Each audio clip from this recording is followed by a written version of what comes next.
Hello दोस्तों, मैं अभिजीत कुमार आपका स्वागत करता हूं आपके अपने चैनल स्टॉक फोबिया में। आज समझेंगे एक शानदार से स्टॉक के बारे में जिसका नाम कंटेनर कॉरपोरेशन ऑफ इंडिया है, जिसको हम सभी लोग कॉनकोर के नाम से जानते हैं। आइए थोड़ा सा समझते हैं इसके लिए गवर्नमेंट ने एक बड़ा स्टेप क्या लिया है। तो रेलवे की जो ज़मीन होती थी उसको यूज़ में लिया जाता था कंटेनर के बिजनेस के लिए। उस जमीन के लिए रेंट दिए जाते थे जो कि बहुत ज़्यादा होती थी, 6% के राउंड। ठीक है, उसे ही गवर्नमेंट ने 1.5% करने का फैसला लिया है, जो कि एक रिसेंट में एक नीति आयोग का भी एक रिपोर्ट आया था जिसमें उन्होंने कहा था कि ये 3% होना चाहिए या 3% से भी कम होनी चाहिए इसका जो फी है। तो इसे गवर्नमेंट ने मानकर 1.5% कर दिया है। इससे क्या होगा दोस्तों, बड़े बड़े निवेशक आकर्षित होंगे इसी शेयर को खरीदने के लिए। मतलब जो गवर्नमेंट बेचेगी, स्टेक अपना रिलीज करेगी, तो उसे बड़े बड़े निवेशक अच्छे बोली लगाकर खरीदेंगे। पहले से निवेश किए हुए अनलॉकिंग नजर आ रही है, नजर आएगी और आ रही भी है, क्योंकि ये जो फैसला आया है, ये जो गवर्नमेंट विचार कर रही है इसको अनलॉक करने का, तो इसमें जो छुपा हुआ वैल्यू है वो हमें नजर आएगा दोस्तों। अभी गवर्नमेंट के पास अगर बात करें तो 54.8% स्टेक है कॉनकोर की, और गवर्नमेंट का प्लान है 30.8% स्टेक रिलीज करने का, जो कि गवर्नमेंट अपने निवेशक जो होंगे, इसको जो बड़े बड़े निवेशक खरीदना चाहते हैं, या और जो ये बड़ा फैसला आया है ना दोस्तों, इसी के कारण देखिएगा बड़े बड़े निवेशक अच्छे बोली लगाकर खरीदेंगे स्टॉक्स को और चाहेंगे एक गवर्नमेंट टेकिंग कंपनी से एक प्राइवेट टेकिंग कंपनी ये बन जाए। ये लीजिंग पीरियड भी इसकी इंक्रीज कर दी गई है, पहले 5 साल की थी, अब अप टू 35 ईयर कर दी गई है। एक जेफरीज का भी एक रिपोर्ट था दोस्तों, जेफरीज ने भी कुछ टारगेट वारगेट दिए थे, मैं उसके बारे में चर्चा कर देता हूं।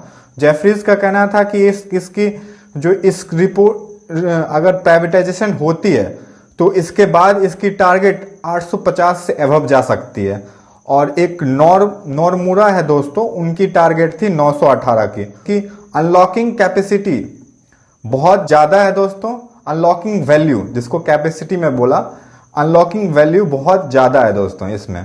अगर इसको आप सारा कुछ रेवेन्यू सारा कुछ कैलकुलेट करके देखोगे तो, लेकिन अभी शेयर बाजार है दोस्तों, तो इसमें ऊपर नीचे स्टेक लगे रहते हैं। इन्फ्लेशन डिफ्लेशन, मतलब इन्फ्लेशन डिफ्लेशन इसीलिए लिया, यहाँ से भी आप समझ सकते हो कि महंगाई और मंदी, ये शेयर में भी एक कॉन्सेप्ट आप लगा सकते हो, इसलिए मैं ये टर्म का यूज़ कर दिया थोड़ा सा।